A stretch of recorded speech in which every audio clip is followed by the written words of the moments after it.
From Los Angeles, California, we're the Mad Scientist Party Hour.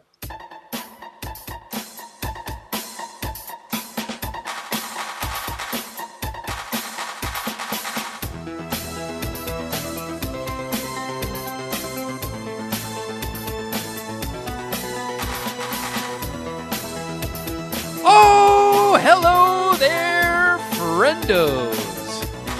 Welcome back to another episode of Mad Scientist Party Hour. My name is Kevin Kraft, joined once again by a man who has blown his pants and underwear into the atmosphere and is now jacking his boner off with a handful of plutonium. That's Geoff Clark. Call me Jeffenheimer. And beaming to us from his Malibu dream house, the bearded, pink, sparkly, booger-eating Barbie known as Shuddy Boy. Yo! Brat, brat. Oh, yeah. Oh, yeah. Brat, brat, indeed. Whew. Man, back in this scorching fucking death grundle of heat. Before we do that... Oh, boy, Shuddy. What? Are you about to humble brag about that toy you're playing with? No, I was just going to say happy birthday. Oh, thanks, guy. You're welcome. What is that Happy toy? birthday. Is that a This He-Man? is... It's your birthday present. It's the Masters of the Universe, Masterverse Revelation Man-at-Arms from the Kevin Smith cartoon. You get to watch me play with Man-at-Arms. Happy birthday. I'm just getting him dressed and putting him in the display case. That's all I'm doing. I'm just putting on his armor. I don't want his penis hanging out. That'd be inappropriate. This was all supposed to be done before we started recording, but... You had some tech issues. I had some tech issues that we talked about in the Easter egg. Yeah, Shuddy Boy just out of nowhere in the group text started texting us his clown penis or some shit. From my... Are you waiting to receive my limp penis? Sorry, Shuddy. Didn't mean to cut you off. You're fine. Yes, you did. But, yeah, you did. I did It's spend cool. my birthday weekend in San Diego. Stayed with my aunt and uncle down there. Saw San Diego. Mr. Alex Wilson. Went to Comic-Con. Kicked it with him for a little bit. It was nice getting out of this. It's like nice year-round in San Diego. San Diego might have the best year-round weather on average in the entirety of the United States. LA's It's nice. like It's- typically like in the mid-70s there, right? All year round, give or take. Pretty much, yeah. I mean, my aunt and uncle have lived there for decades, and they're like, yeah, we never have to turn on the heat. We never have to turn on the AC. It's just perfect. Yeah. That first spot you had in Hollywood was pretty nice. That area didn't get really hot. Did in the summer. There Yeah, were definitely for sure did. times where I would have to sleep on the couch a couple nights out of the year there, like I'm currently doing here on fucking super couch behind me. That's now my bedroom. Yeah, it just gets hotter the further you get inland or like the more you're inside the city. I'm like 2 blocks from the sand, so like my weather, it's not as good as San Diego, but my weather in like my neighborhood is it's elite. It's pretty good. And it's still, I have the air conditioning on because it's like mid 80s and my apartment kind of bakes. But yeah, San Diego, Huntington Beach, I gotta think like those, and like pretty much everything in between on the coast. So it's pretty much the nicest weather in the world, I would argue. I mean, and where would you go for nicer weather? Exactly. I've never been to Hawaii. I mean, you could speak to that. Yeah, I mean, Hawaii's nice, but it does get pretty fucking hot in the summer. Okay. But it was nice getting down there. Spent another fucking birthday at Comic-Con. I've kind of like lost count of how many times I've done that. I did have a little bit of a unique experience this time. I got a penis injury. Mild penis injury. I should preface that before I get anybody's hopes up. But What did Alex do to you? Did Carl get injured too? No, but let's just say I'm not a fan of Alex's new braces. No. Wait, does he have braces? No. Okay. I didn't notice. the first day I went down there Thursday after we did Crafter Geoff. And another programming note, we are having to go back once again for the third time to Supermarket Queefs because MasterChef is taking another fucking week off. It's almost like these guys work for a bank or a post office or something. The show's been back for 10 weeks and they've done 7 episodes. It's nuts. And they're taking this week off because of grown adult men's soccer? Is that what's happening? Well, even worse. It's actually women's soccer. Well, at least it's the appropriate gender playing it. Fair enough. And us U.S. women dominate that shit. So, I mean, our U.S. women dominate that shit. So that's kind of cool. Yeah. I actually watched Us versus Vietnam. Kind of nice. Seeing America catch a W, but it's not going to be nice knowing Wednesday's MasterChef is called off. It allows me to go to, I get invited to a basketball game, pickup basketball game at this Japanese community center. Wednesdays 8 to 10 p.m. But I haven't been able to play since the start of MasterChef because I don't know, I make a whole thing out of MasterChef Wednesday. So I'm going to be able to get back to that this Wednesday. So that's the bright spot. And a lot of our listeners really like Supermarket Queefs. So we can give them some of that. Yeah, I guess it's not the worst case in the world. I mean, that just means Crafter Geoff extends a little deeper in. It's just going to fuck me royally because I know it's going to extend into when we're shooting John Cooper, which is just going to throttle me. But hey, whatever. Could be worse. Could always be worse, right? So yeah. So anyways, right on your penis. So I got down to San Diego kind of late Thursday night. I went to this like 90s Nickelodeon themed after party, which was kind of cool. And so like, so it was like, are you afraid of the dark shit? Like all that shit? Yeah, like that? They had, it was decorated with, they had that like Nick at Night, or no, not Nick at Night, the Snick. Yeah. Couch, that orange couch. Oh, so I used to love Snick. Yeah, me too. You could take pictures on it. They had a lot of photo ops. There was this Double Dare inspired like giant nose with big ropes, green ropes coming out of the nose. So you could like jump in this pit that was filled with just snot ropes and take pictures in that. And then tons and tons of people were in like Legends of the Hidden Temple cosplay, Real Monsters cosplay. It was a lot of just like references to 90s Nickelodeon. And then they had some cover band playing just nothing but 90s songs, and they threw in a couple of 90s theme songs. And all the stuff projected on the walls was like, you know, they had the intro for Salute Your Shorts and Rugrats and all that shit. It was kind of cool. Did they do the Friends theme, the Rembrandt song? No, they did not. That's like one of the more famous 90s like theme songs, or even, I mean, because it was the Friends theme song, one of the most famous 90s songs there is. Everyone knows that shit. I think they were just trying to keep it more Nickelodeon themed. Gotcha. That's fair. So the next morning I wake up and got dressed and headed into the convention, and that was the day I spent the most time on the actual convention floor.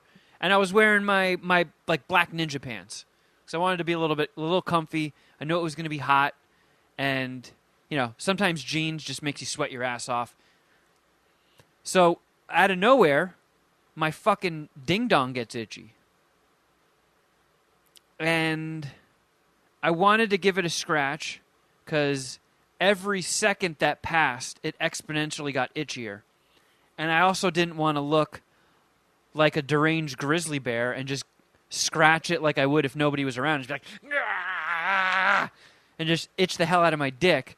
So I'm thinking to myself, I'm like, man, there's a lot of people around. There's fucking kids here. How do I itch this as quickly as possible? So I went for the old pinch and roll technique, you know? It's a good way to ladies, I'm sure probably aren't familiar with this, but if your nutsack, scrote bag starts itching, like you can't just scratch it like you would your arm or your back or something. Nutsacks are loose and hangy. It doesn't, the physics don't work. So what you have to do is pinch the itchy part of your sack and just kind of roll it in your fingers a little bit, kind of like you're playing the world's smallest violin. That's like the most efficient way to itch a nutsack. Rolling like a little piece of clay. Yeah.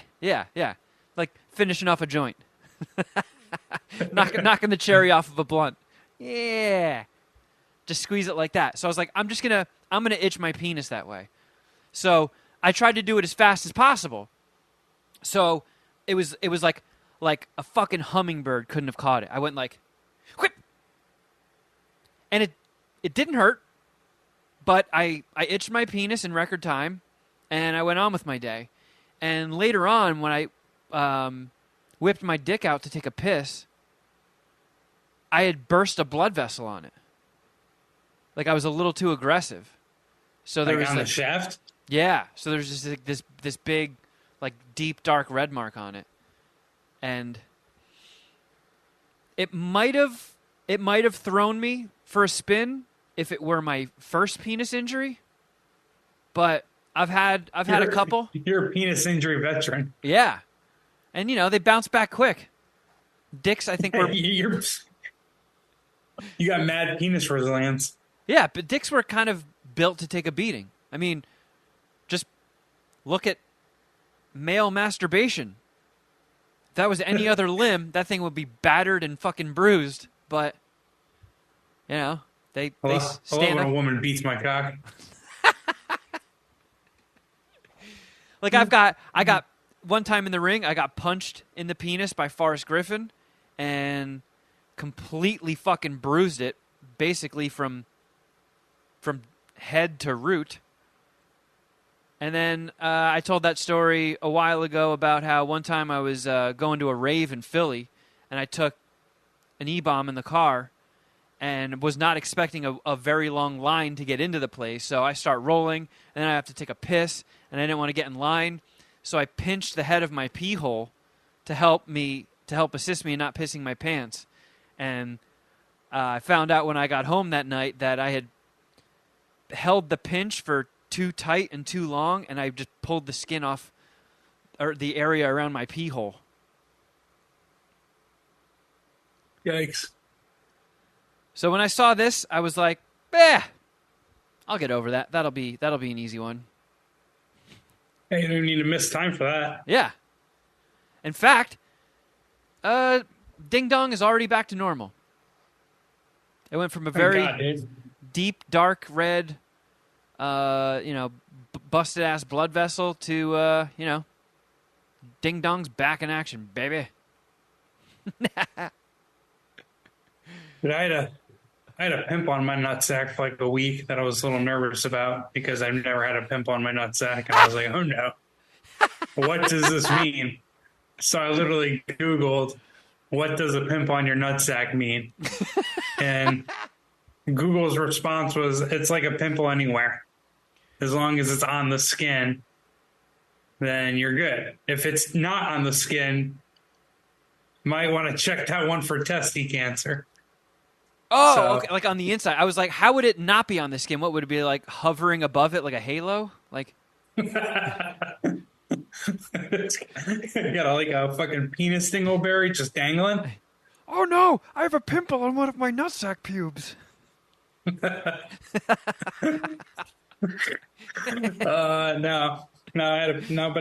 the pimple is pretty much gone away, so that's good. Oh, this is a recent thing. Yeah, I didn't want to talk about it publicly. Could I have last week? I think I could have. Yeah, last week. It just wasn't appropriate for Alex Wilson. I didn't want to bring it up to him. We had other things to discuss. Yeah, I didn't want to tell Alex that I had an abscess on my fucking greasy nutsack. Yeah, he'll fucking probably try to pop it with his mouth.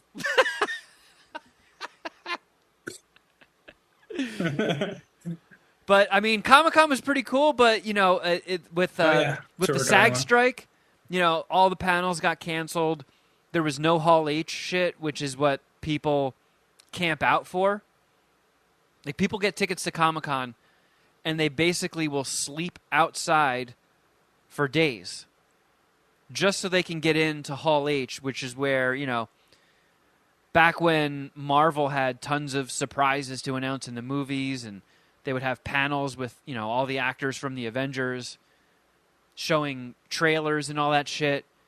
And it never appealed to me in the fucking slightest, because anything that gets announced at Comic-Con, any trailer that comes out, it's going to be online in like 5 minutes. I'm not going to sleep outside for days just so I can see it in person and see it 30 seconds before the rest of the world. It's not that important to me. But that just meant that all those people that would be sleeping outside were now on the floor, so it felt a little bit more congested.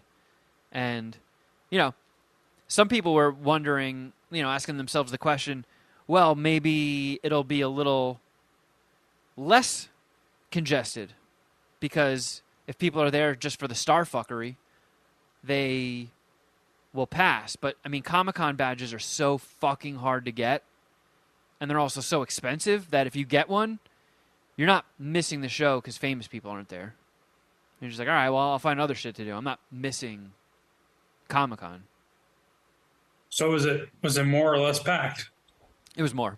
It was more packed. But there was some cool shit. Oh, Shuddy. Can you give me screen share? I sure can. There's something that I had to take a picture of and show you, Geoff, because I think you'll be excited about this. All right, when I start sharing, tell me what you see.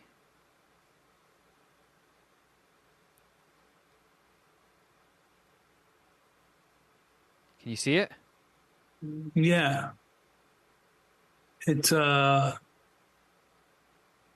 it's like a fish with legs. It's like a spider fish. Crabfish. There you go, Shuddy. It is, isn't it? A crabfish.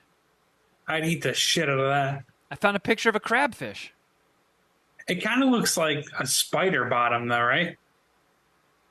But I mean, that pretty much is a crabfish. Did you buy that? No. This was, so there's this Japanese It's $50,000.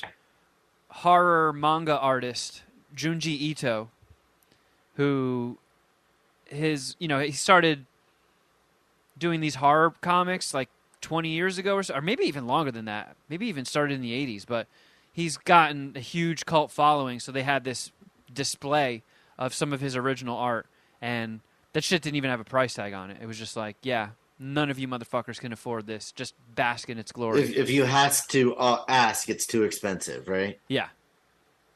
But it was cool seeing him have a presence there. His horror comics are so fucking cool.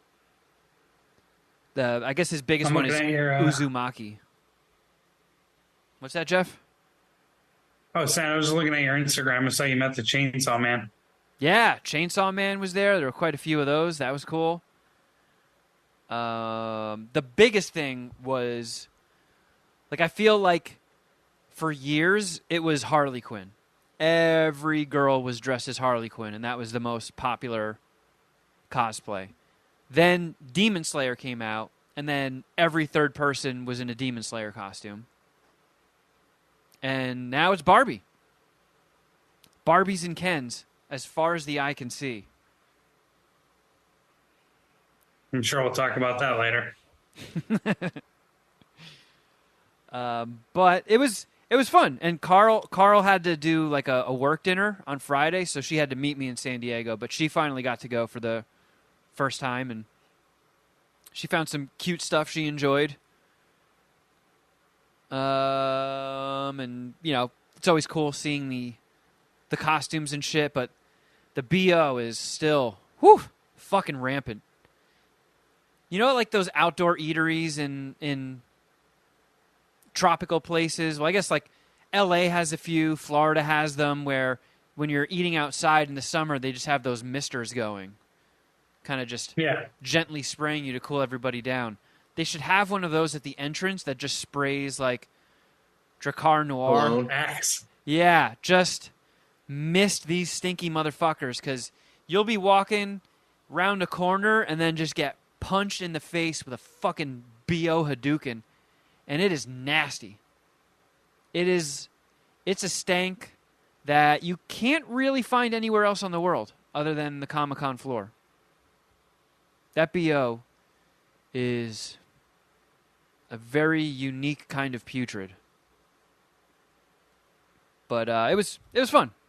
It was cool. It was cool getting some time to spend out, hanging out with Alex, seeing Bonnie and the rest of the Bagleys. Yeah, dude, how do they get one? If it's so hard to get a ticket, is it just like one of those things where I feel like if you go to Coachella, the organizers of Coachella, like you're like kind of ahead of the line already. Like you get like pre-order access. Is that what the Bagley situation is? So it's a matter of the tickets go on sale at the same time every year. So you have to have an account made, and I'm pretty sure if you've gone before, I think it works in your advantage. But it's kind of like a lottery system. You go into a waiting room, and so many fucking people want to go that obviously they can't sell a ticket to everybody. So when your number gets called, it's like a lottery system, and I think sometimes they'll even be like, all right, well, here's what's left. You can't go for all 5 days, but, pick and choose which one of these tickets you want. Or sometimes you just get a big old dinky in your butt, and it's just like, nah. You get nothing. No tickets for you. Fuck off. That's kind of like, I feel like I told this one year, but one year when I went with Seek, I was like, all right, so what are the big things that you're into? Like, what's on your checklist? And he was like, well, Lego is doing a giveaway. They have an exclusive figure. One of those teeny tiny ones that's like as big as your thumbnail.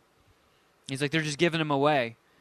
So he's like, I know it's going to be super popular, but let's go check out the line. So we get to the booth, massive line. So we try to see where it goes. And it keeps going and winding corners. We finally trace it to the back door of the convention hall. I'm like, oh shit. So we peek out there, goes down the stairs. So we follow that.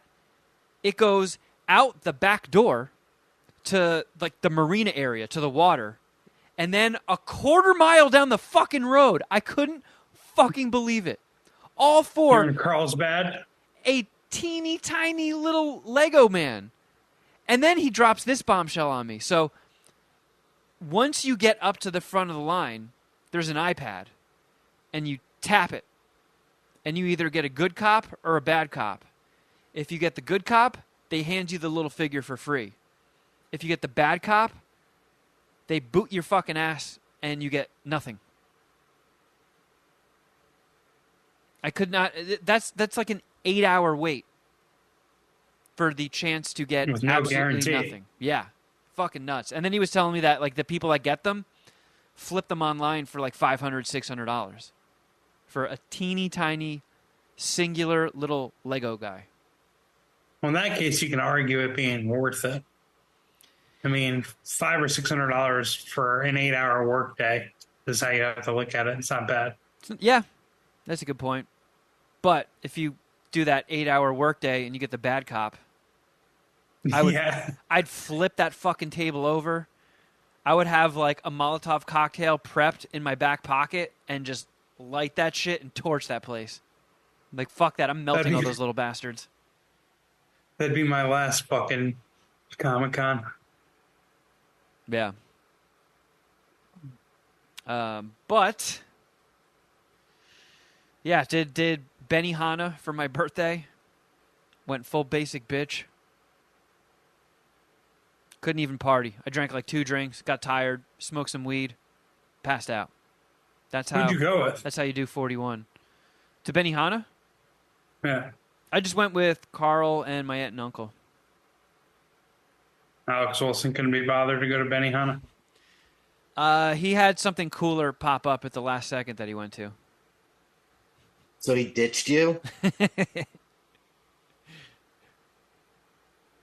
Benny fucking Hanna? Benny fucking Hanna? I love me some fucking Benihana.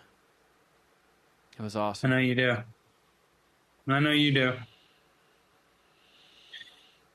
Well, Geoff, I sounds saw. like a pretty good San Diego trip Yeah, or Comic-Con trip. wasn't bad. I mean, it didn't even. Saturday didn't even fucking feel like my birthday. It was like the first time in my life where I was just like, yeah, this is just another day. Who gives a flying shit? 41? Pfft. That's something worth celebrating? Nah. Do not care. I saw, Geoff, that you've been having some incidents at the gym. Oh no, I don't know what you're talking about. Help me out. You talking about the between two flushes? Yeah. Yeah. Oh man, yeah. You're being exposed to some very bad sauna and gym locker room etiquette. Well, one of them is I like a toss-up situation, a gray area, in my opinion. The other one, the guy should have gotten his fucking ass whooped, and I guess I should have been the one to do it. But I have no squabbles. I don't think I can fight. For those of you that don't know what I'm talking about, I did a between two flushes, which is a segment that I will randomly do for our $10 Patreon members, or I'll just rant about something while on the toilet. And what I ranted about was recent gym locker room etiquette, which at LA Fitness has been pretty poor recently. And Shuddy, there was a fucking guy FaceTiming in the men's locker room. On speaker or Like video. I understand, but did he have AirPods in, or did you hear both sides of the conversation? I don't know. I was actually listening to my headphones, so all I saw him was talking to someone on his phone. But I mean, it's a locker room. There's like naked old guys walking around, naked regular people. I had my shirt off at the time. Like, there's just people. It's a bathroom. It's a men's locker room. What are you doing on FaceTime? And what I said in the between two flushes is, I'm not sure if you should be on FaceTime in public. I know you shouldn't be on FaceTime in a fucking bathroom. Yeah.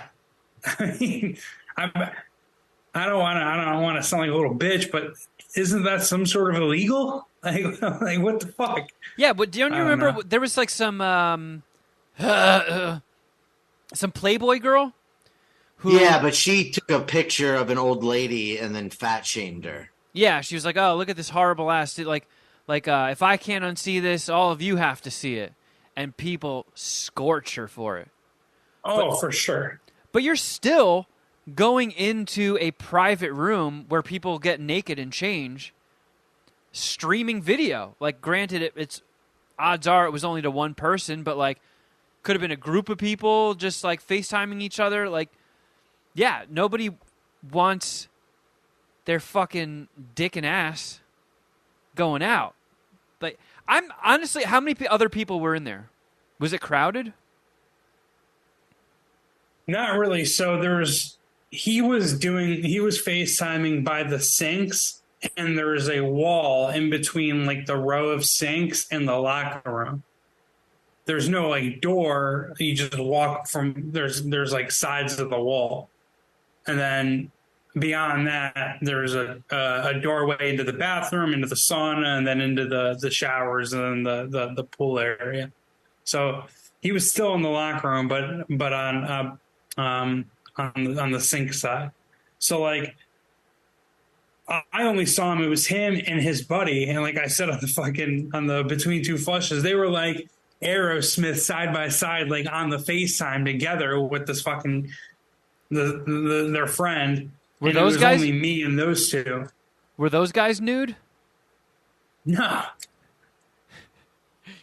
Because I mean, I'm sure they would have been like, "Oh man, I should probably put my shirt on if I'm going to FaceTime." Or maybe not. I don't know. I don't know what the hell was going on. So in it was their just fucking it was brains. just you and those two guys? Yeah, for like a second, and then I left, and the guy kept talking on FaceTime, and I'm sure other people were there. Hopefully, someone said something to him. It didn't act like a pussy like I did. Yeah, because I mean, I feel like if there was a bunch of people in there, it was a packed locker room, somebody would have spoken up like, dude, shut your fucking phone off, man. My dick is out. Like, I don't want to have to whoop your ass right now while I'm naked, but I will. Yeah, like fucking Viggo Mortensen, Eastern Promises, right? Is that the movie where he kills like all those Russian gangsters in the sauna? You know what I'm talking about? I don't think I've seen that. Oh man! All right, well, never mind. And then, yeah, I mean, I'm kind of spoiling the whole Between Two Flushes, but and then the other day when I went into the sauna, this is a few weeks ago. The dude FaceTimed me in the locker room. Then when I went in the sauna, I step in the sauna in the beginning of my workout, at the end. At the beginning, just kind of like zap myself, get the sweat going, get the blood flowing, only for a couple minutes, and then at the end to like cool down, burn extra calories, whatever, chill. And when I got there in the beginning, like I lasted like 30 seconds in there, and this guy was just talking nonsense, and I had to bounce. He was just like he yelled out loud and like trying to like kind of like get himself jacked up, and like one of the other guys in the sauna was like, "Hey man, don't pass out. Just take it easy. Go out there, go and get some air if you're feeling lightheaded." Did it sound like that? Yeah, kind of. It was a weird like moan. He's like, "No man, I'll be all right. I'm just, I'm trying to do 20, 30 minutes of sauna a day, to prepare for global warming." Like, he said it dead seriously. It was like, what the fuck? What the? I'm getting out of here. This guy's going fucking Super Saiyan over here. This is bullshit. And then he's like, and the guy that was talking to him was like, "Yeah, I actually prefer the sauna or the steam room." And this guy was all like, "The steam room? Steam room's bad for you unless you have back acme or acme." He said acme with an M, like pulling like a me with the strap metal. He's like, "If you have back acme or a regular acme, then maybe the steam room is good for you." I was like, when I heard that, I was like, all right, I can't sit here anymore. I'm going to end up laughing at this guy. All right, dumb question. What's the difference between a steam room and a sauna? Steam room has actual steam, and a sauna is just like, it's dry heat. It's just coals. There's no steam. Is that the one where there's like a little tub of water and you have like a little scoop spoon and you pour it over the coals to make steam come out? The only time I've ever been in a steam room was when I went to Equinox with Kwame when I was in the city, and they had a steam room, and I went in there. But it's always been a sauna. Like LA Fitness only has saunas. Yeah. I mean, you used to go to an LA Fitness. Didn't you ever go in the sauna or no? Yeah. All right. So, I mean, there's like a big, like, fucking radiator with rocks on it. It's just dry and steam. There's some sort of, it's steam. So there's some sort of water involved that I don't know where. Because I remember that's been your thing for a while, like hitting the sauna after a workout. So I started doing that. And then I couldn't take it. It just smells like fucking steamed scrot in there. It's just sour scrotes and feet. And it just grossed me out. It's kind of an acquired taste, I guess. But yeah. Sour scrote? Yeah. You have to build up a tolerance for that sort of thing, I guess. And then when I was in the sauna at the end of my workout, I was headed to the sauna, and there was like this couple of LA Fitness workers talking to this guy, and this guy was wigging out. I was like, "No, fuck that. You don't need to check me. You need to check that motherfucker. That motherfucker opened his mouth. He shouldn't be coming at me like that. This is a gym. We're full of testosterone. You come at me like that, we should be fucking fighting." And I was like, "Oh shit." Then I go in the sauna, and the guy he was talking about was still sitting in there. And after like a few more minutes of this dude yelling, he goes out there and is like tries to say his piece to the LA Fitness guys, and he's like, "Hey man, listen, I don't have any beef here with this guy." And the other guy's like, "Fuck that, we do have beef." But I guess the guy told the guy who was angry to like be quiet, like settle down, like because he was having like a loud conversation, I think, with his friends in the sauna. And that one I think it's a gray area at best. At worst, the guy who told the guy to be quiet was wrong. Like, I hear your point where it's you go to the sauna for like a meditative experience or zen or to chill, but that's not a guarantee, right? It's like what I said in the Between Two Flushes. It's not a library. Like, you don't You don't have to be quiet. That's And, true, like, but sometimes- you were in there and you heard that guy flipping out from outside the door. So there is a good chance that guy is just like an obnoxious loudmouth. Yeah, that's true. That's why that's kind of what I mean by the gray area. He could have been fucking super annoying to the point where it was Yeah. like there's talking to your homies and then there's this guy being a douchebag. But like, I don't know, like I'll after my morning basketball run, sometimes, I'll go into the sauna afterwards and we'll talk shit about basketball or whatever, what we're doing for the rest of the day. So I would have to be there to know the exact situation, but like I kind of side with the guy talking unless he was being like excessively loud and annoying. But yeah, unfortunately, that's the highlight of my week outside of. I did go to the Yankees Angels game, which was fucking awful, and I wanted It to saw sounds terrible. Oppenheimer.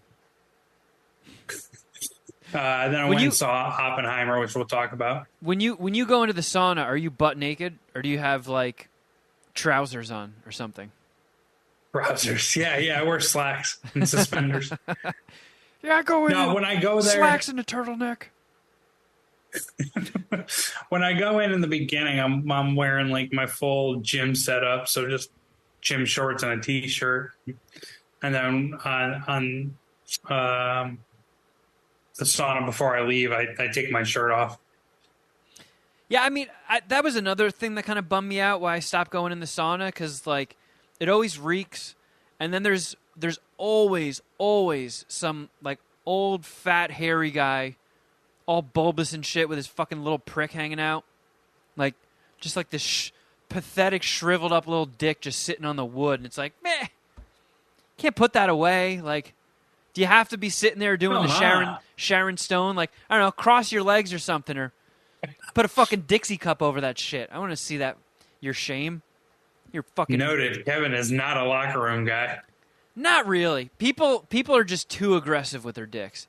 Like, my dick. If you watched me in a locker room at LA Fitness, you would see my dick. I would change, hop in the shower sometimes with my sandals, but like, some people just use that as an excuse. I think they're just nudists. And it's do you walk to the shower with your towel around your neck and your dick hanging out? No. That's my favorite. I mean, maybe that's the wrong way to put it, but it's just hilarious. Old guys walk into a locker room with their towel over their shoulder and they're just dick hanging out. Like, what do you have the towel? Like, why Exactly. do you even mess with the towel at all? Yeah, you're just pumped that you're showing everybody your unimpressive meat. Well, there are certain cases where it's just like every now and then you kind of explain the situation. I guess you just feel differently. But every now and then you'll see a 70-year-old. Like there's a guy who walks around. Actually, I think he wears boxers. There's a guy with like a fucking big pacemaker in his chest. Like, oh shit, he's any moment, right? And like that guy's probably just like, I don't really give a fuck. Everyone can see my dick. Who cares? Like I could be dead tomorrow. Do I give a fuck about who cares about my penis? But then it's also sometimes like people are like stretching and stuff. It's like you had your clothes on, you had shorts on like 30 seconds ago. You couldn't have stretched and then got naked. Like I gotta see your fucking pressed fruit bowl. So you don't mind the stretching in the sauna? It's the stretching while naked. Yeah, it's almost like it's their kink. Like, I'm gonna show everybody my anus today. Ha ha ha ha ha. Yeah. There's this guy who he's always clothed when he does this, but he's in the sauna like practicing his salsa dance moves and like his karate kicks. And every now and then the sauna's fucking packed. And this guy's over here like practicing karate kicks and shit. And it's like, dude, are you fucking serious? And is he nude? He's not, but still, I guess that's an example of like sauna etiquette that can get annoying. Yeah, I mean, clothed or non-clothed, karate kicks in the sauna is just stupid. But we're all like, it's packed. We're all kind of like considering each other's space, and then we're all giving this guy space so he can do his karate kicks. It's what the fuck, dude. Yeah, I feel like gym locker rooms and saunas, it's just a clown show. I don't know. I you know what? I'll be flabby. Fuck going to the gym. I hate it all.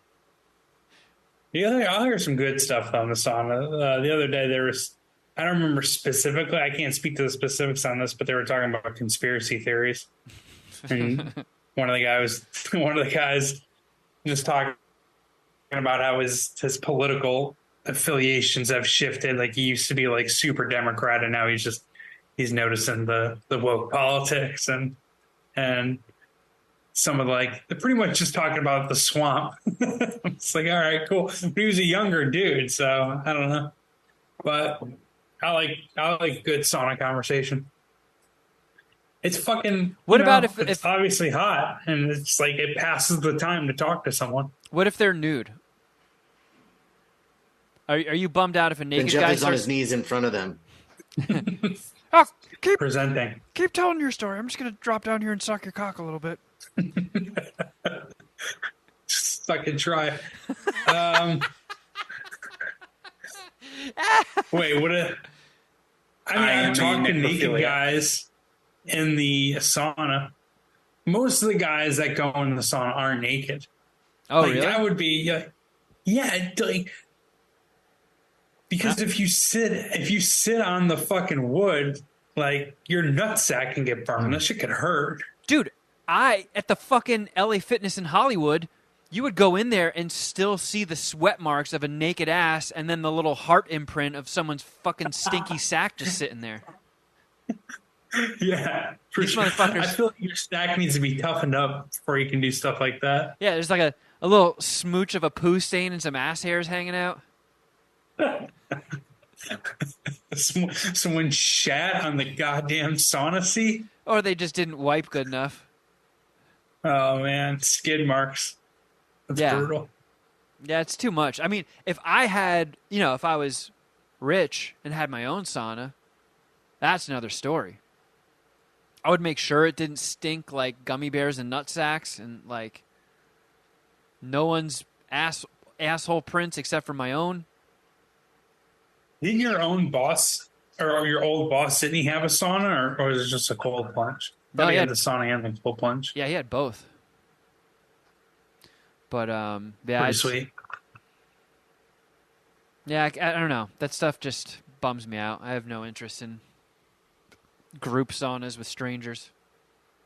Too much penis. Like I know a bunch of people at my gym. Like every time I go there, I'll see like 5 or 6 people that I've been going to the same gym for 10 years. So like I kind of know people and I'll get into random conversations and it like extends my whole gym process and workout. But like, I don't know. I just love the gym. I like seeing familiar faces, all that. It's cool. Have you Guess ever you don't get that vibe. No, I don't like talking to people I don't know. In all honesty, I don't really like talking to people that I do know. Yeah. Dude, it's so weird to me that you don't know a single one of your neighbors' names, right? I think I know the guy's name that lives next door to me. Would you just see his mail by accident? No. He's got a very simple name. I think his name's just Joe. And I was like, all right, that'll probably be pretty easy to remember. But who knows? It could be Jim. I could have fucked it up. Yeah, I don't know. I'm so bad. I am so bad at small talk that I make everybody in my radius also bad at small talk. Like when I go and get... Just like lower the bar for everyone? Yeah, it's like when I go to a barber to get my hair cut, everybody else in there is just striking up all these conversations. And me and my barber are just sitting there in dead silence. And I've been to many different barbers, and it is the same thing every single time. Uber drivers. That's weird. That's like your social awkwardness or anxiety being contagious. Yeah. Like Carl and I, when we were leaving Comic-Con the other day, called an Uber to go back to my aunt's house. And when someone finally accepted, and I looked at their little bio, it had their name, their picture, their average rating, and then it said, high remarks for being great at conversation. And I was like, oh, fuck. Here we go. I do not want to talk to this motherfucker. She's like, don't you talk for a living? I was like, yeah, but I'm not getting paid to talk to this Uber driver. Right. Oh, bye, Shuddy. Yeah. Shuddy went off the grid. Hopefully he's setting up to the toys behind him. No, he was planning to do like a new display case or add things to his current display case. But yeah. So did Carl make small talk with the Uber driver since you were such a bitch about it? I mean, he actually did turn out to be a pretty cool guy, but I really just I prefer not to. Small talk is just, I don't know, it's fucking torture for me. I never know what to say to people. I'm terrible.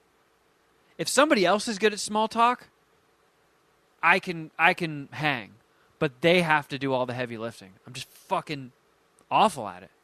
It's kind of like the same reason why, whenever we used to have guests on the show, it was fucking terrible because I don't know what to ask anybody.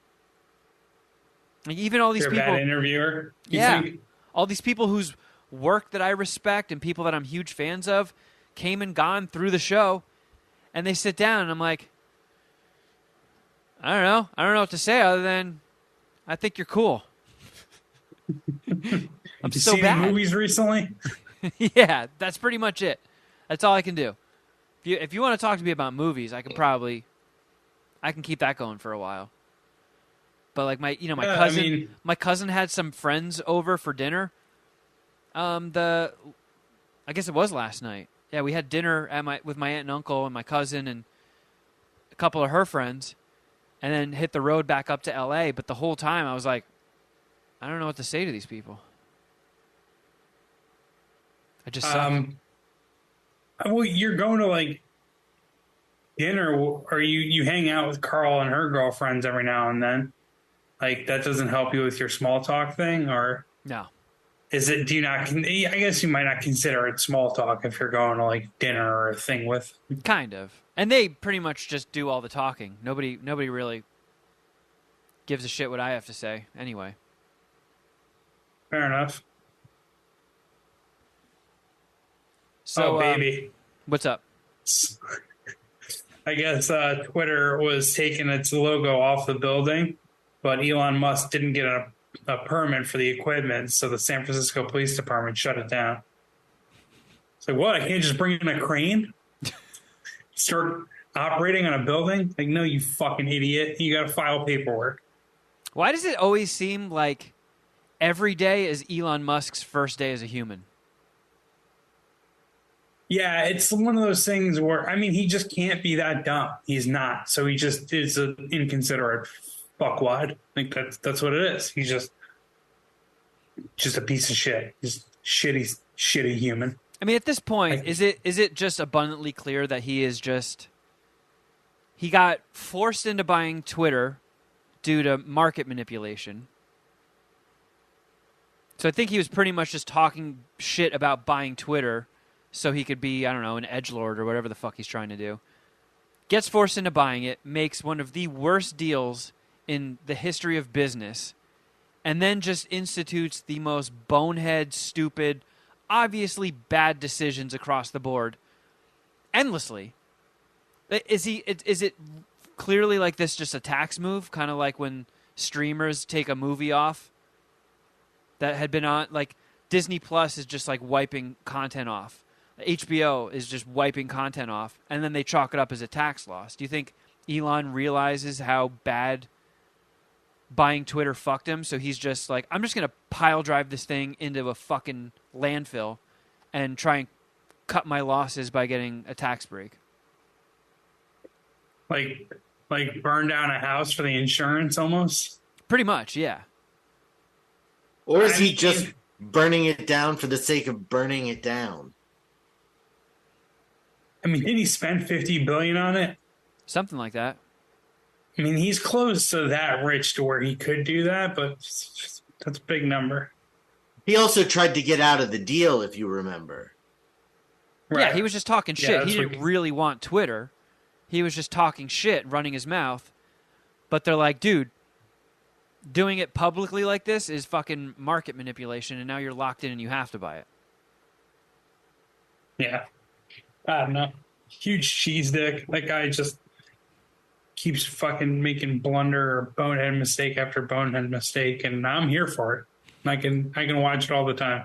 It is kind of funny watching a grown man punch himself in the dick over and over and be like, "Look how cool I am." Ow!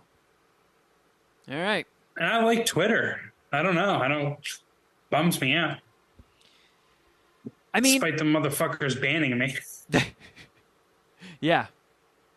Well, Twitter is not known for its free speech, so can't expect that. But I don't know. It's not me trying to like punk Elon Musk or anything like that. I do legitimately like Threads. I don't know. It's like it's a little bit more simple. It's way less fucking annoying. Like everything on Twitter is just so goddamn heated. Everybody's just bitching and moaning and politics and I'm poning you. Well, no, I'm poning you. And Threads is kind of just like, hey, look at this cool shit. And it's just so much more enjoyable. But you need another app for it, right? Or you got to download another app for it? Yeah, Threads. Which is funny because you famously didn't want to download the Facebook messaging app because it was another app and you just thought it should have lived in the first one. It's a different experience. It's not apples to apples. I'm just saying. You were Kevin's beef very much is that at one time it did live in the same app, and then when they split it, it was so because Threads is a whole new thing. I think that's probably why Kevin has no problem with it. Yeah. Also, this connects to his previous point about being terrible at small talk. That's pretty much what Facebook messaging is. Yeah. That would be like if out of nowhere, Elon Musk's next genius ta-da move was, if you want to send DMs on Twitter, download XDM. Messages. Like, well, wait a second. How about triple X messages? What's up? That I'm kind of into. Not going to lie. Yeah. So I see advertisements for that kind of stuff all the time on Pornhub. It was a big single moms in your neighborhood. Just click here. How many times did you click here, Geoff, for single moms? Almost every time. And it just goes to like some random website with a whole bunch of more pop-ups. Oh, yeah, single moms, you say. Oh, okay. Are they hot? Love moms. Hopefully the kids moved out. So it was a big weekend for the cinema. Did you gentlemen partake? I did, but I only saw one of the two films. Oh, shit. I saw the only film that I plan on seeing. And I hope Shuddy picked the same exact film. I went and saw... I don't know, that smile is suspect. Oh, yeah, very suspect. I went and saw Oppenheimer the night it came out, I think. Well, Thursday. I think our homie Ginger got to go to like an advanced screening, I think. So, whatever. I went the Thursday night. And it was pretty fucking sick. I enjoyed it. It's 3 hours long, and it really didn't feel that long. Despite it being like, obviously based a lot around science or scientists, it still had like suspense. It was still thrilling. It was, well acted. Everyone did a good job in there. I don't feel like I ever see. Is it Cillian or Cillian Murphy? It's Cillian, right? Cillian, yeah. Cillian Murphy. I only see him in like the fucking Nolan Batman movies. I never see Peaky Blinders, and I don't know what else he's been in outside of those. Man, Carl is 28 Days Later. 28. He's always Jim from 28 Days Later for me. Like even at this point, it's like, oh, cool. 28 Days Later is playing Oppenheimer. Cool. But Carl, I saw that Carl movie has once. watched. It was fucking good. Oh yeah, 28 Days Later is fucking excellent, and I even like the sequel. But Carl is a big Peaky Blinders fan, and she's got a crush on Cillian Murphy as well. But she swears by it. She says that show is fucking awesome. It is fucking rad. Kevin, you never given it a chance? You're not going to catch up with Crazy Carl? Well, I was at Crazy Carl's one weekend, and she had an episode on when I showed up, and she just finished it. And it was pretty Why cool. have we like there was some started good calling violence. her Crazy Carl? Billy Madison. Yeah. Oh, okay. Yeah. Okay. Carl, so good to see you. Carl, good to see you. But that's as much exposure to Peaky Blinders as I've seen. But that episode did feature this like gigantic brawl in a restaurant of people fucking getting stabbed and fucked up, and I was like, oh, I mean, I like gangster violence. This is cool. Kind of sweet, huh? Yeah. You got to the theater. I saw Oppenheimer yesterday. And did you go with Carl? Yeah. So we went in San Diego. We left Comic-Con early to go see it because I was L.A. We talked about this last week. L.A. Oppenheimer tickets have been very, very difficult to come by. No matter what theater you check, no matter what showtime, fucking packed house. Every seat taken, and if there was a seat available, it was like the neck breaker ones directly in the front where you have to fucking like cock your head up to see it. Which I'm not doing that for 3 hours. Can't do it. So we found an AMC in San Diego that had like an afternoon show on Sunday that had like good seats left. So I just snagged them for us. It cut into our Comic-Con time, but I don't know, who fucking cares? I couldn't show up today and not see Oppenheimer, not talk about Oppenheimer. Like, it's a new Christopher Nolan movie. Got to see it. Yeah. It's required. So these motherfuckers didn't have the air conditioning on. So 3 hours of deathly hotness. And like you sit in a dark room in the boiling hot, it is like rocking you to sleep. So in the final hour, I did not fall asleep, but I did a couple of those. But I stayed with it. I thought I didn't know much about the story. Well, I mean, I did, obviously. Spoiler alert, Japan loses. But I thought there was a twist at the end. I'm not gonna spoil that, right? Like on who the bad guy was. Did you feel like that was a twist or no?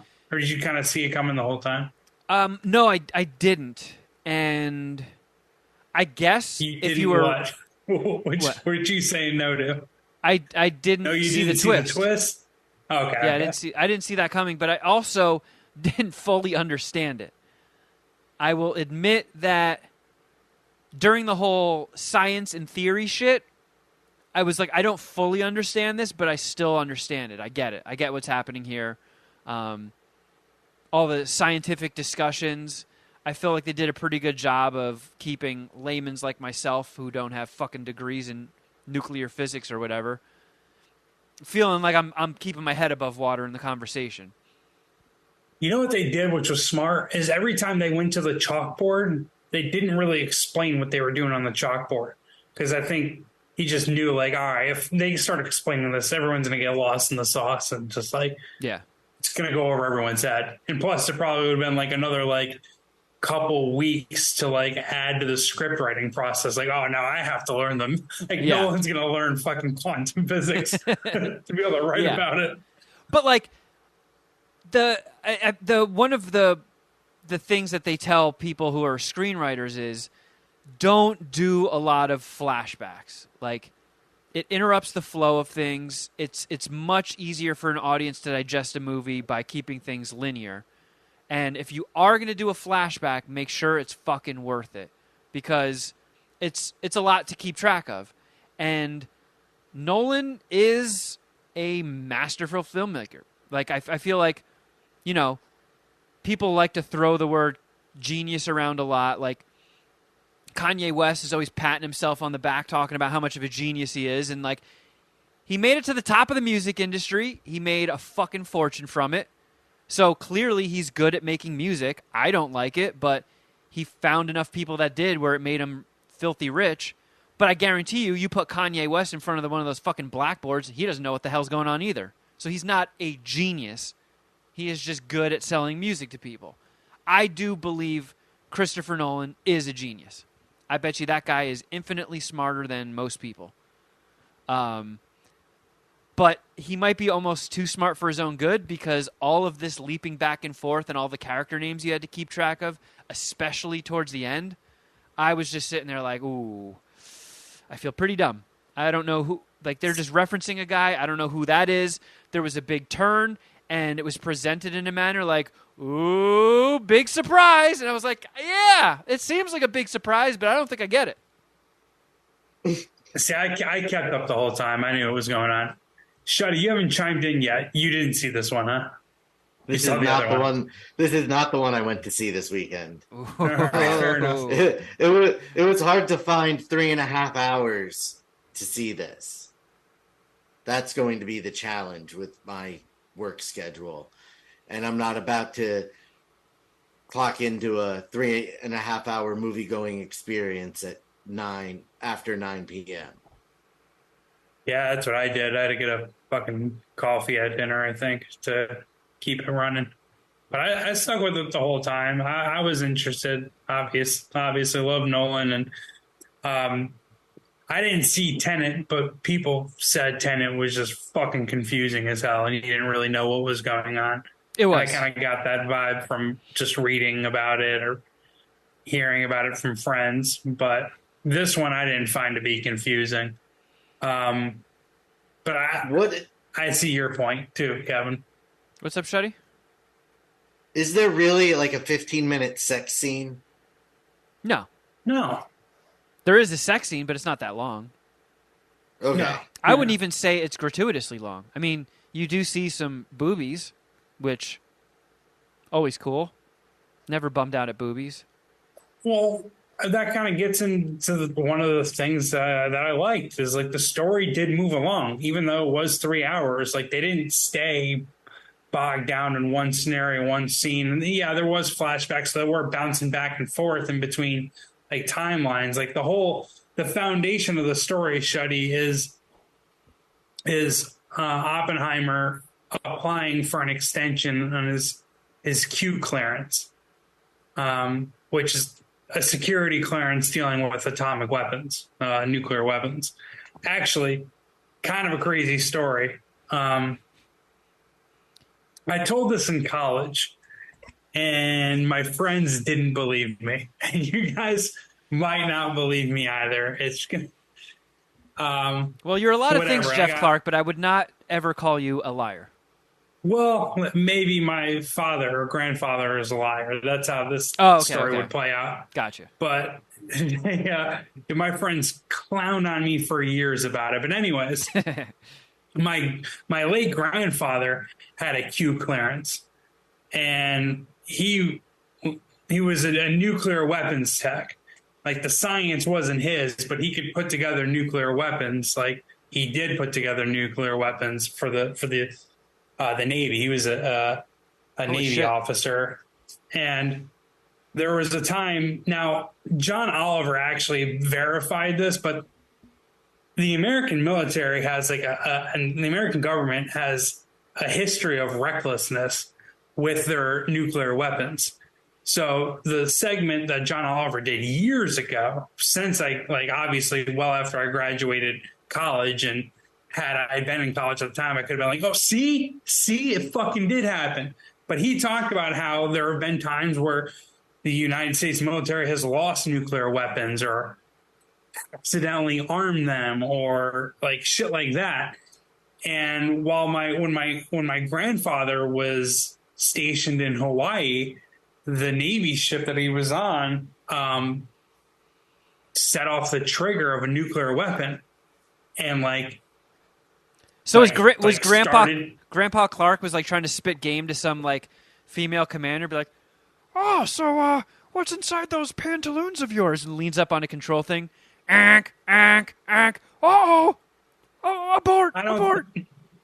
No, I think someone else did, and they had to call my grandfather to fucking take apart this nuclear weapon, like with the clock running down. So your grandpa was a fucking nuke MacGyver?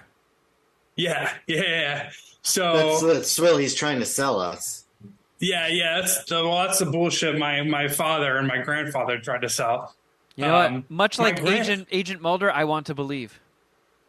My grandfather told my dad this story when he was growing up. My father didn't fucking believe him. He was like, no way, you're full of shit. Anyway, so they called. I'll get back to that. But they called my grandfather in the middle of the night, like, we got a problem. We're about to blow up a quarter of Hawaii. Like, you need to come fucking take apart this nuclear weapon. And then, yeah, like under a shot clock, my grandfather pretty much saved like a good part of Hawaii. Like we almost blew up Hawaii, right? All right, I did it. Fa- Problem solved. I want some spam musubi and some pussy right now. Dude, there should be like Maui should be named after my grandfather. It should be Clark Island or some shit. And my grandfather told my father that when he was like a kid, like I don't know, when he was like a teenager, and my father didn't believe him, right? Like thought he was full of shit or whatever. And then when my father went in the Navy, he also did nuclear weapons tech because that's what his father did. He knew that his father worked in the nuclear weapons program. So when, like, after a few months after, like, basic training or whatever, and he got into the program, he said that, like, a fucking high-ranking Navy officer, like, came up to him one day, like, took his hat off and, like, shook his hand and was like, holy, you're William Clark the third, right? Your father's William Clark? Like, yeah. He's like, son, you understand your father is a national hero, right? And he's like, what? He's like, you know, he never told you the Hawaii story? And like, my father was like, my fucking jaw dropped. He's like, oh shit. He was like, that was real? And he's like, yeah. Like, yeah, your father effectively saved like part of Hawaii. Holy shit. Yeah. And he had a Q clearance. So like when they brought that up, like you know, yeah, I was like, oh shit. Like yeah, I knew immediately what that was. And that's like the highest level of clearance that a military school graduate can get. Yeah. Right. Like you have to get higher than that. You have to be either General Matt Damon or a fucking admiral in the Navy sense. Right. Like, I forget his name, General Matt Damon is the one who could issue that type of thing, right? He was like, hey, I'll give you the Q clearance because like he is above that. So I don't know, it's a crazy story. I believe my grandfather. I mean, he's like a mechanical genius with that kind of shit, right? Like you could give him metal and he would build you a fucking car, or like his high school prank. In the middle of the night, him and his buddy took apart a tractor and put it back together in the middle of the night on top of the school roof. So, like, when everyone showed up to school the next day, there's a fucking tractor sitting there. Holy shit! Like, he could do shit like that. He's just like a genius with like building things. Obviously, the apple fell way far from the tree on that one. But yeah, like that's kind of my Oppenheimer nuke story. Wow. Grandfather had one of those clearances. Could have helped Oppenheimer out, maybe. Actually, I think he died in the 60s, right? That was like, I read a little bit about it after I watched the movie. That was like the moment of his life that kind of like, I don't know, like kind of killed his spirit. It's like the guy he made the nuclear weapon that won. I mean, we were going to win World War II anyways, but put an end to World War II. I mean, yeah, he died. He should have been regarded as a fucking national hero. Yeah, he died 67 in 1967. He was 62, so didn't live out a full. Like, let's see. How did he fucking die? Cancer would be my guess. Yeah, from radiation. God, his fucking death tab on Wikipedia is so goddamn long. Okay. Oh, he was a chain smoker. Yeah, so he died of throat cancer. He got throat cancer, fell into a coma, and died at his home. Yeah, smoking got him. He was smoking a lot in that movie. But yeah, back to the review. That is basically the storytelling point of the whole movie. Like, it's him at a hearing trying to get his clearance, and it just keeps jumping back and forth, and then it'll go from color to black and white, and it jumped around a lot. And after they actually just do the bomb testing, it is pretty much the rest of the story is just told through back and forth at different hearings and stuff. And it got a little hard. It might have just been the third hour of the movie, and I'm just in this sweltering hot theater fighting to stay awake, and there's just all these names going back and forth. I'm like, oh man, I forget who that guy was, and I forget what his whole thing was. And Rami Malek shows up. I'm like, wait, who the fuck was Rami Malek in this again? It was like there's a lot of people that have like big name people with very small roles in this movie. It was a pretty packed Rami cast. Malek and like I forgot Casey Affleck was in it or going to be in it, and then you see him for like a minute and a half. Yeah, and Josh Peck is in it, who used to be on the Ella Show a lot, and he was basically just the guy who pushes the button during the test, but they put him in there, and he actually did. He didn't have a huge role, but he kicked ass for what he did. And I remember early reviews of people saying they left the theater just completely shook, and it's one of those movies that just sticks with you for so long, and I did not have that. No, me neither. Like it doesn't really get into the horror of the nuclear weapon or the destruction of the nuclear weapon. Yeah, I mean they touch on it to an extent, but they just show Cillian Murphy wincing at slides when they show, of course, a whole bunch of people instantly got vaporized when the bomb dropped, but then the radiation killed a lot of people, some quickly, some slowly, and some people just got like mutated into blobs and deformed horrifically. Yeah. And they didn't show any of that. And like, I get the decision That's not where it to. could have been you could have been shaken, I thought. Yeah, see like the actual fucking effects that had on people, and just innocent civilians just morphed into horrific blobs and dying just excruciatingly painful deaths. I feel like that would have been a lot more effective than just seeing people getting shown slides of it and wincing in horror, like, oh God. Like, let the audience feel that. Like their soul and like their body silhouette like stained to the fucking whatever's left of the building that didn't blow up, shit like that. Yeah. Like I in 7th grade, my history teacher, I always did really well in history. Like I've aced every history course I ever took in school. I don't know why. I just enjoy history. I like learning about it. Anyways, my 7th grade history teacher read, I forget what book it was from, but it was pretty much the Japanese perspective of the atomic bomb.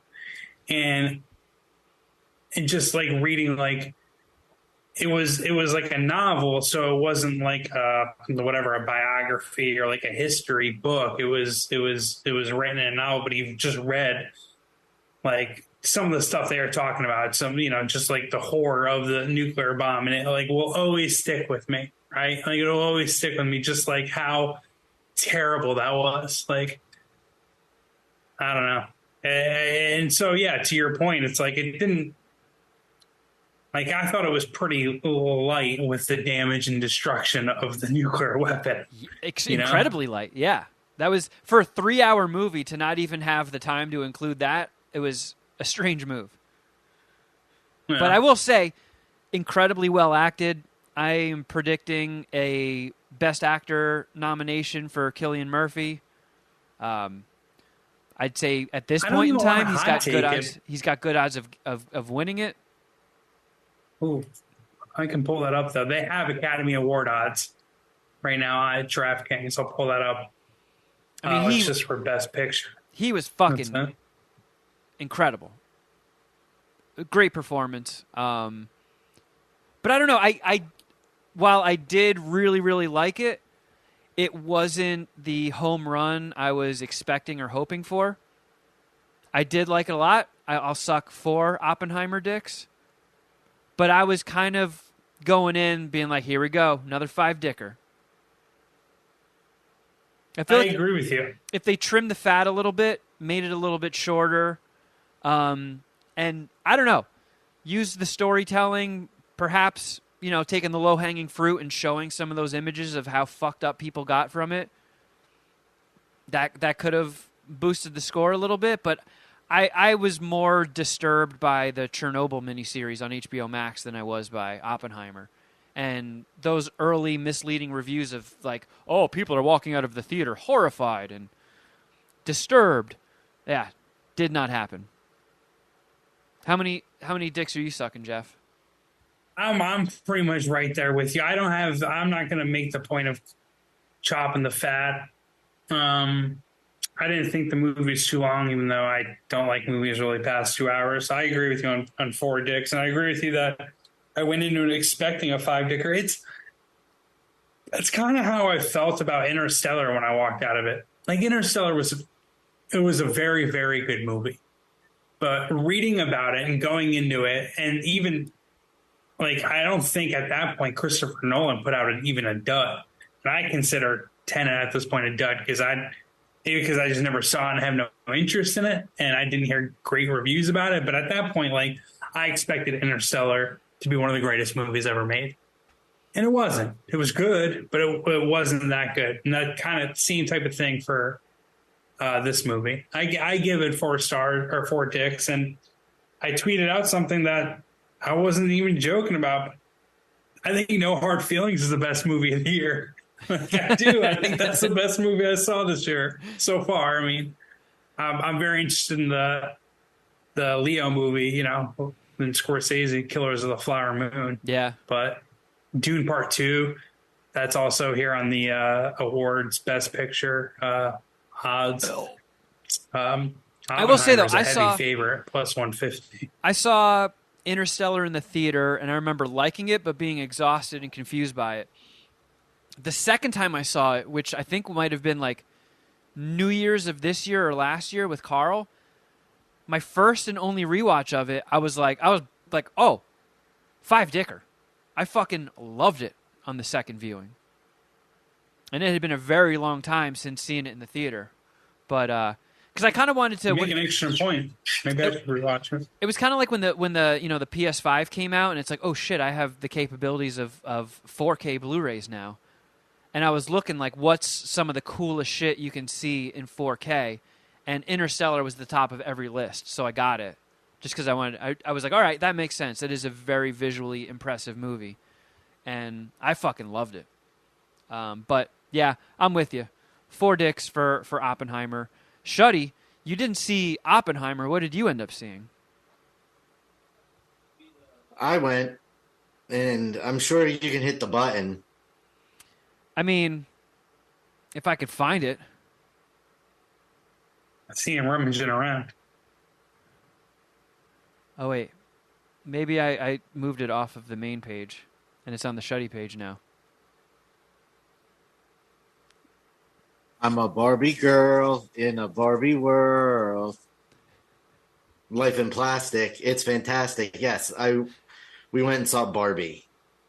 Who's we? Who's we? It ended up being a whole gang of the kids. They put it in my mouth. That's not necessary. Come on, we're talking about us kids. Don't do that, Kevin. And you went and saw it also, Kevin. I did. Yeah. It made twice as much as Oppenheimer over the weekend. The red states are just carrying Barbie across the finish line. That blows my mind. I'm talking mad shit in the Outkick Slack channel about it. You fucking pussies. Yeah, we went to a packed screening Friday night at the AMC.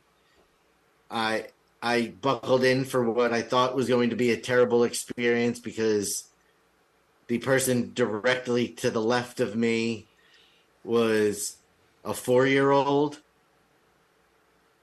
followed by his 5-year-old sister next to him, and then his early 20-something parents on the other side of them. Yikes. So I was like, oh, this is going to be rough. But the kids were exceptionally well behaved, and the parents, the little boy fell asleep, and the parents like checked out and left the theater with them 15 minutes before the movie ended. So they were surprisingly responsible. That's nice. That's a nice surprise. Some teenagers got thrown out of the theater before the movie even started for trying to sneak into a sold-out show and being in somebody else's assigned seats. Yeah, I went and saw it because, we were trying to do the math with, like, my birthday weekend, Comic-Con weekend, back and forth trip to San Diego, and the only way the math worked was to see Barbie first in L.A., and I left the theater and immediately drove to San Diego and then do Oppenheimer on Sunday in the afternoon.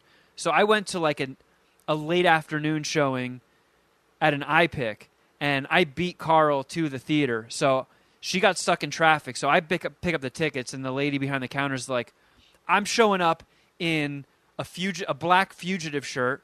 So I'm in like a death metal shirt. All these people are walking in head to toe pink. And she looks at me and she's like, Oppenheimer. And I was like, Barbie. Okay. Didn't see that coming, but okay. So I'm sitting there in the lobby waiting for Carl to show up, and it is just a sea of like mothers and their daughters all in pink. Everybody's in fucking pink. Get into the theater. Same thing that would happen to me 3 days later in Oppenheimer. No air conditioning in the theater. Boiling fucking hot. What the fuck? I could not believe it. I actually got up and walked out of the theater to go complain. And on my way out, some chick was like, because like, it was at an iPick, and they have the big reclining seats. And they hand out blankets, too, if you want them. So she was just assed out in the first 15 minutes, sleeping.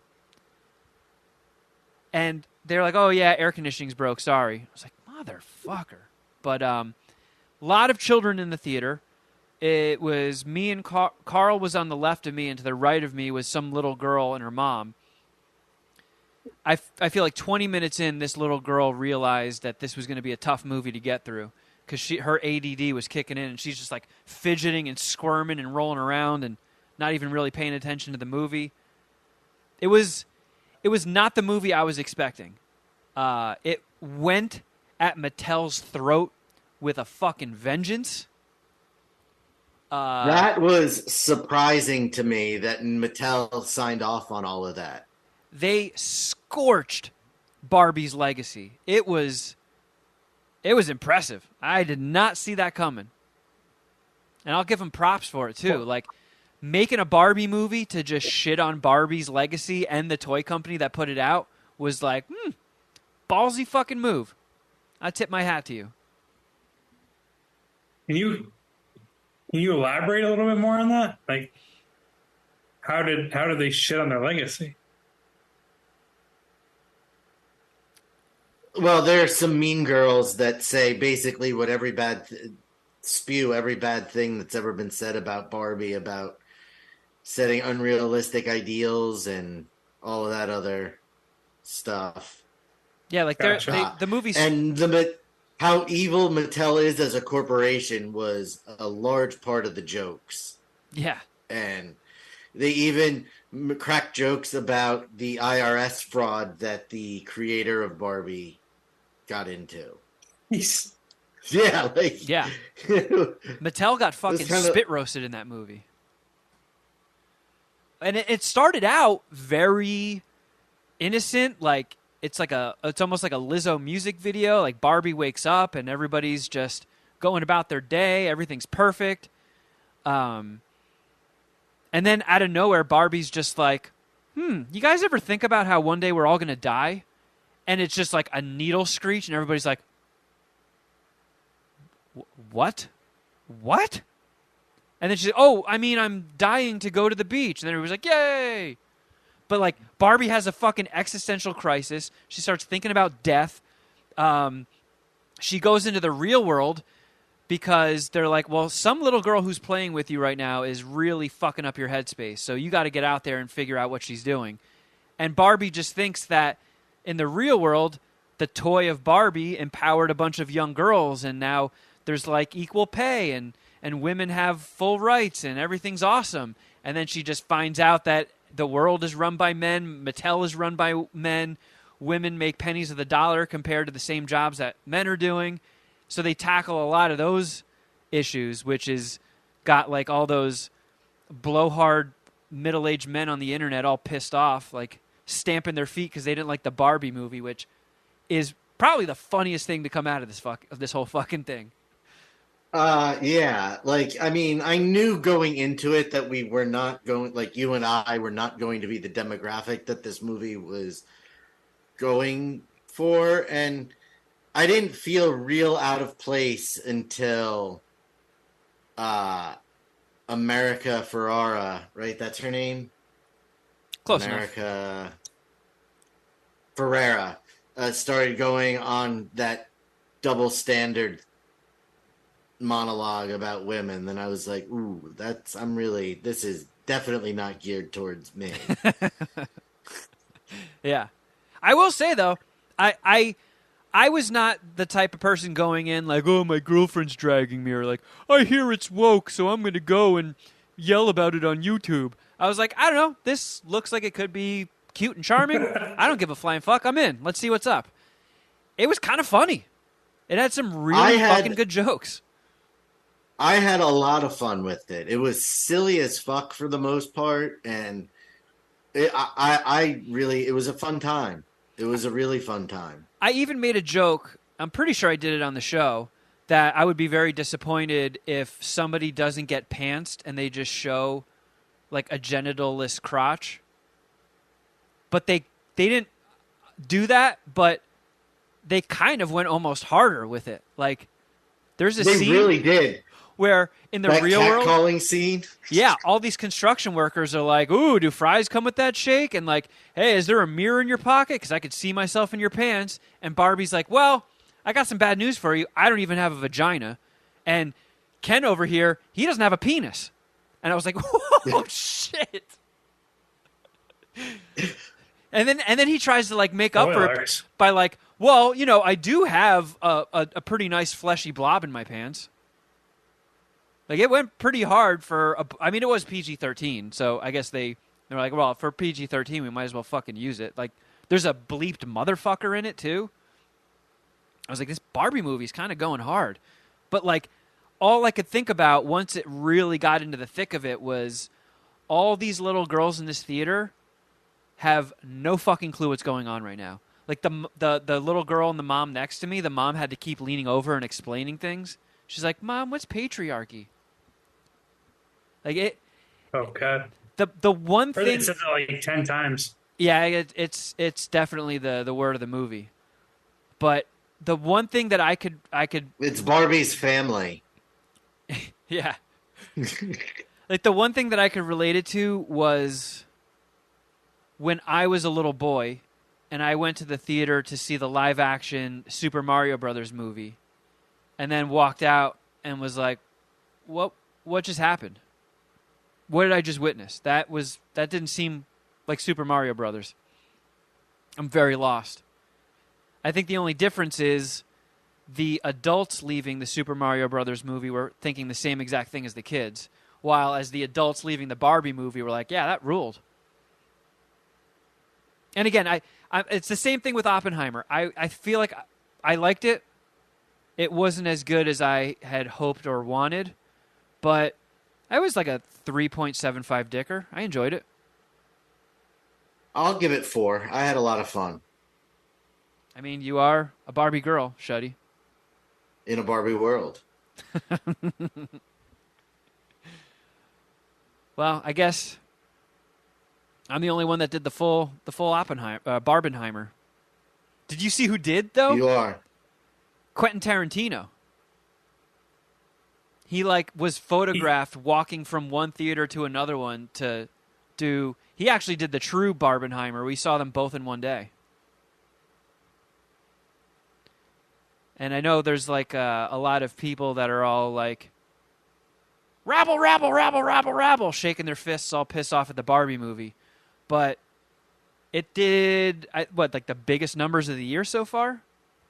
Like that. So far, it has done. Over the weekend, it did 162 million. And that's just domestic. I think it did close to 400 million worldwide. Let's see. It didn't beat Mission Impossible, though, right? I think it did.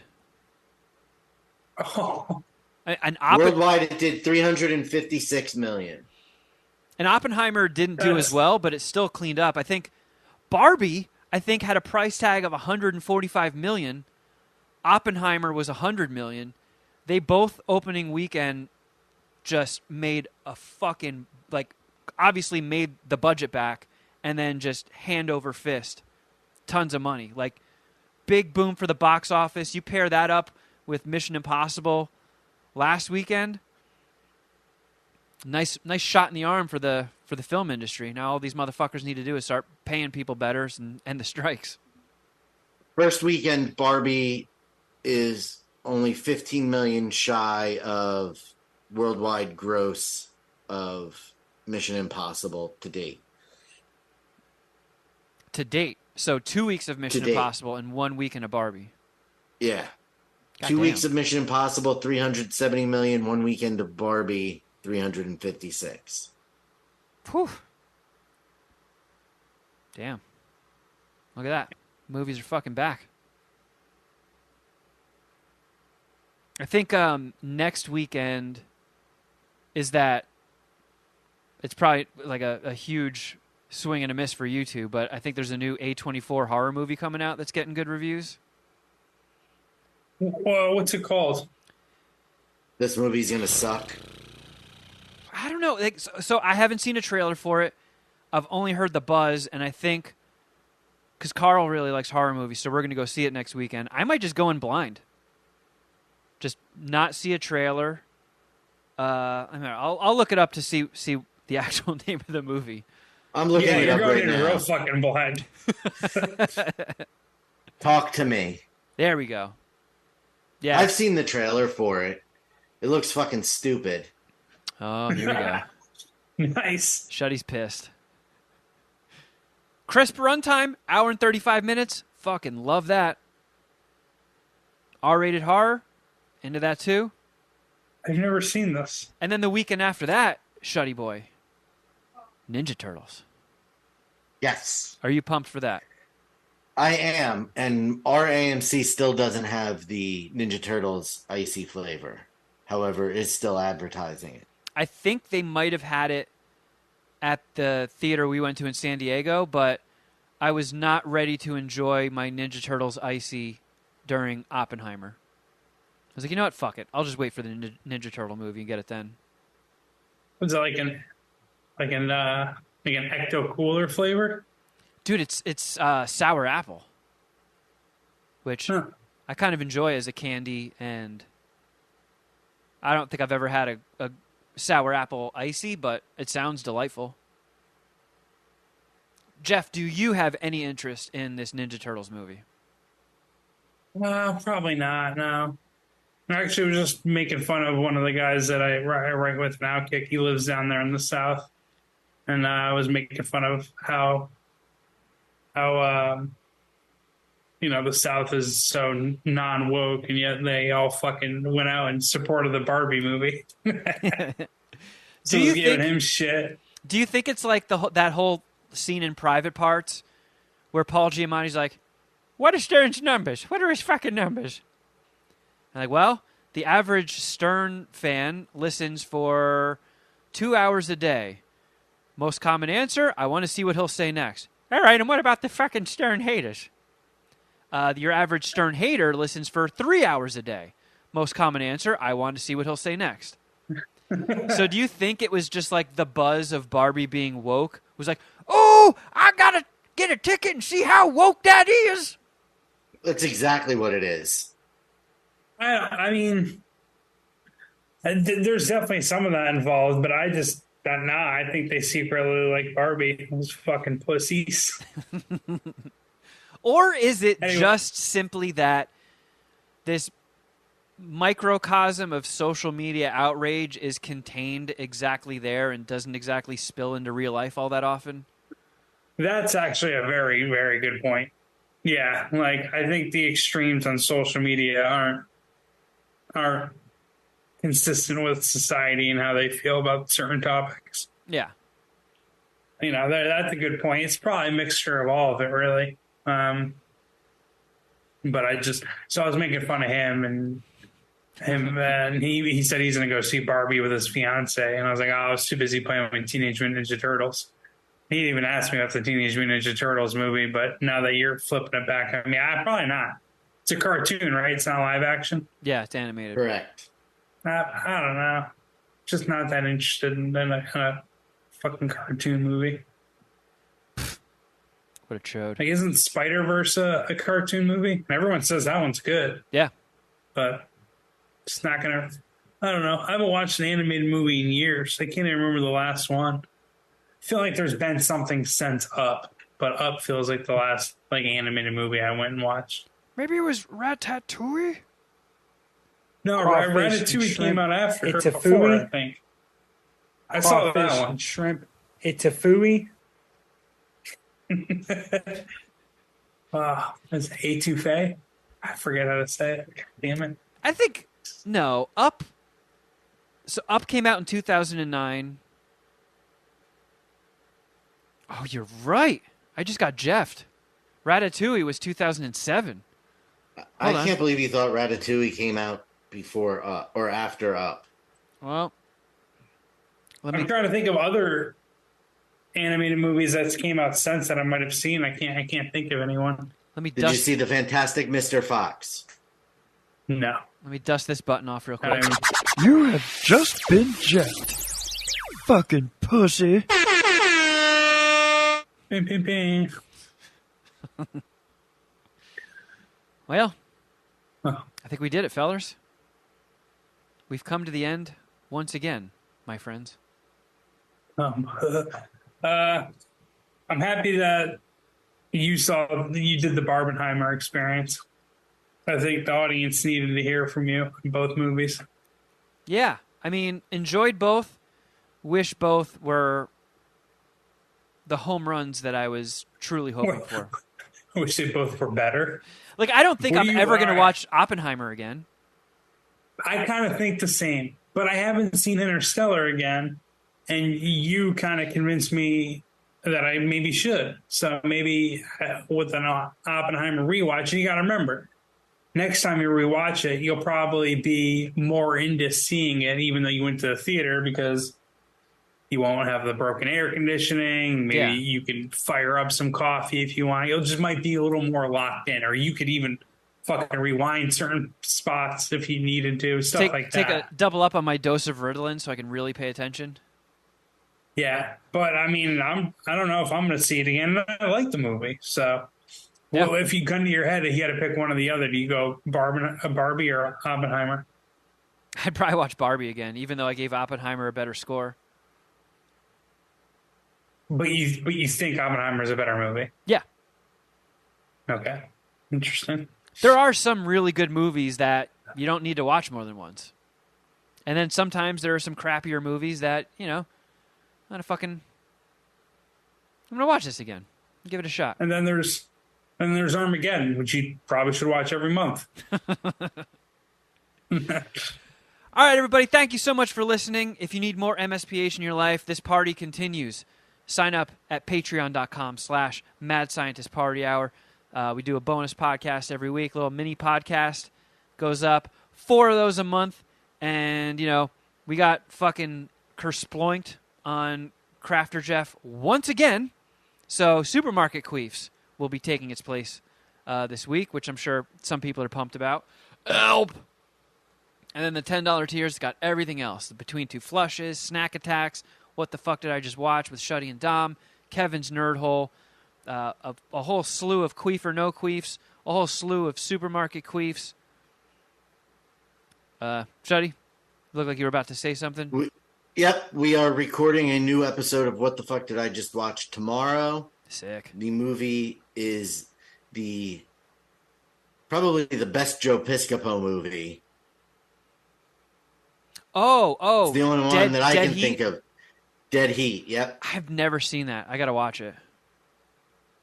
I think it's on Shudder. You should. Yeah. Let's see where it's streaming. I can tell everybody right now. It's on Tubi. It's on Plex, the Roku channel, Amazon Prime, and it's available to rent pretty much everywhere else. There you go. Very accessible. Also, this Saturday, 8 o'clock Eastern Standard Time, Oh, MSPH shit. Wrestling on forgot. twitch.tv/Dom311. You Dom- can Dom watch me. V311. You forgot the Dom V. Dom V311. Sorry, Dom V311. You can see me hopefully add another title belt to my MSPH Wrestling Hall of Fame legacy. Yeah, we'll see if Jeff's bribes continue to pay off for him. My fucking Dom Jokos better give me a championship belt, or I'm not going to joke him again. Yeah, and if you're on the Patreon, you'll get the link to hop on Zoom so you can watch it with myself, Jeff, and Shuddy, and the rest of the Puminati as things progressively get fucking weirder and weirder as the night goes on. You never know Yeah. what's going to happen, but I guarantee you it's going to be fucked up and weird. So check it out. Yeah. Maybe I show everyone my nut pinball. Who knows? Hey guys, this look infected. I gotta pull the room. Yeah, they told me not to pop it, but I couldn't help it. You can also follow us on Instagram. I'm at Kevin Kraft. At Shuddy Boy. At Jeffer Records. And at MSPH Podcast and at John Cooper Movie. And if you're into sports and sports betting, listen to Outkick Bets with Jeff Clark. That's right. Some sports are ending. Previews So, coming up in a week. yeah, and then Jeff will give you some hot cockfighting tips or something in the meantime. Yeah, I should probably do one for Errol Spence, Terrence Crawford fight. But no, just look for the forthcoming NFL previews, which will be happening in like 8 business days. He might give you some Speaking of some, NFL, some soccer tips and who knows, maybe even some men's soccer. Yeah. I think we're going to do soccer. Schmaff. Shuddy, what were you saying before Kevin rudely cut you off? I was going to say, I would like us to do a football pick'em each week this year and see who has the best record at the end of the year. As long as you don't forward the results to my bosses at Outkick, I'm down. So I want to see how Kevin fares picking this year. Hey, It'd be funny if he just always picks the Kansas City Chiefs because it rhymes with queefs, and that's just all that he lashes onto. It's like that would actually play out pretty well in his favor. I mean, if they're playing every week, yeah, queefs for the win. Oh, have a great quarterback, Kevin. So. All right, everybody. Thank you again for listening. We appreciate you all. We'll see some of you over on Patreon in Patreon land, and for the rest of you, until next time, Come join us. something.